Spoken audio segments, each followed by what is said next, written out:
په انټرنیټ باندې دا قسمه غلطیانې مه کوئ. څومره چې وخت تېرېږي نو دومره خلک انټرنیټ دنیا ته رادننه کېږي. دغه شان د دې سره غلط خلک چې دی هغه هم رادننه کېږي. انټرنیټ مطلب دا دی لکه ستاسو سره چې کوم موبایل لیپټاپ کمپیوټر دی نو دا چې تاسو استعمالوئ چې په صحیح طریقه استعمالوئ صحیح ده، خو که په غلطه طریقه نه استعمال شو نو تاسو به وروسته بیا په دې باندې ډېر ستومانه او ډېر به خفه یئ. نو زه چې درته کومې غلطیانې وایم دا نن سبا ډېرې عام دي دا دوه غلطیانې. نو دا کومې غلطیانې دا درته په دې ویډیو کې ښیم، خو ویډیو چې دا به زموږ سره تر اخره پورې ګورئ، یو لایک شیر کمنټ چې دی ویډیو له به لازم ورکړئ. نو اولنۍ زموږ غلطي چې ده موږ په آنلاین ایپسونو باندې چې دی په دې باندې اعتبار کوو. لکه تاسو به کتلي بروق ایپس دی آنلاین هغه قرضه ورکوي. نو چې آنلاین تاسو د هغې نه قرضه والی هغه تاسو ته وایي چې دومره پرسنټیج چې دی به له دې سره راکوئ. سود حرام دی. نو دغه یو سود شو. بل لا که تاسو د هغې نه قرضه راواخیستله نو هغه په خپله خبره چې دی په ځای نه وي ولاړ. لکه تاسو چې کوم پیسې د دې نه راغستي نو هغه به ستا نه د هغې په دوه چونده چې دی روپۍ به وصولئ او چې څومره ټایم تېرېږي نو په تاسو پسې به دغه روپۍ چې دی رو نورې سیوا کېږي.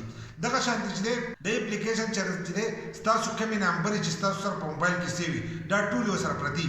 که تاسو دې له دا روپۍ نه ورکوئ نو هغو ته به ټلیفونونه کوي، ستاسو پاسپورټ بندولی شي، قسمه قسم کارونه چې دي دا کولی شي. بل دا اپلیکیشن نوتلی دی چې هغه ستاسو پیسې چې دي تاسو له سیوا کوي، لکه سیوا روپۍ راله درکوي. نو چې کله تاسو له هغه سیوا روپۍ درکړي ستاسو د هغه نه نو تاسو ته نور ملګري راوغواړئ، ستاسو سره چې څه روپۍ تاسو پکې هغه کړئ چې دا نورې به راله هم سیوا کړي. نو روپو باندې چې روپۍ سیوا کېږي خاص هم سود دی، خو نه بیا یې ځینې کسان کوي نو د دې په ترو باندې هغو دوکه شي او ته نور ملګري هم راوغواړي، خپل رشته دار ورته هم راوغواړي نو هغه پکې دنیا شي روپۍ په هغې کې جمع شي. دغه شان نور کسان پکې هم جمع کړي نو هغو چې کوم ټارګېټ ځان له ایښودی هغه ټارګېټ د هغو پوره شي، هغه کسان وتښتي او هغه اپلیکیشن چې دی بیا وروسته کار نه کوي. نو دا هم یوه دوکه ده او نن سبا دا ډېره عام شوې ده. بل د جنکو په نوم باندې مخکې به د هلکانو چې دی دوی به جنکو ته ټلیفون کوو، و جنکۍ لګي تاسو ته به ټلیفون کوي، تاسو ته به ټلیفون کوي ویډیو کال باندې ته ټلیفون وکړي، یو خو پې کړي پې خو چې خبرې نه کوي. اوس به تاسو ته هغه ښه ویډیو کال ټلیفون کوي، ستاسو سره به ښه خبرې کوي، ستاسو سره به تعلق جوړ کړي، ستاسو به ملګري شي. په اخره کې هغه بیا خپلې کپړې وکاږي، دغه شانتې په تا باندې کپړې وکاږي، تر هغې سره ملګری شي، ته هم دا چل وکړي دا غلط کار چې وکړي هغه ستا نه ویډیو ریکارډ کړي. لکه ته چې کوم ویډیو کال باندې خبرې کوې هغه ویډیو کال هغه ریکارډ کړي چې کله ته دغه ټلیفون کټ کړې نو تا ته د هغه طرفه میسیج راشي، تا ته ما تعالی دا ویډیو جوړه کړې ده، دا ویډیو چې دی دا زه په انټرنیټ باندې ورکوم، ته ماله دومره روپۍ راکړه. چې ته روپۍ نه ورکوې نو هغه ویډیو چې ده هغه ستاسو ملګرو ته ورسند کوي. نو هر کله چې ستاسو سره جنۍ یا داسې ملګري شي نو دا قسمه غلط کارونه چې دي دا مه کوئ، هسې هم مه کوئ، هسې هم مه کوئ. په دا قسمه دغه باندې چې دی تاسو به ښه دوکه کېږئ. د دې نه مخکې ما په دې باندې ویډیو کړې وه.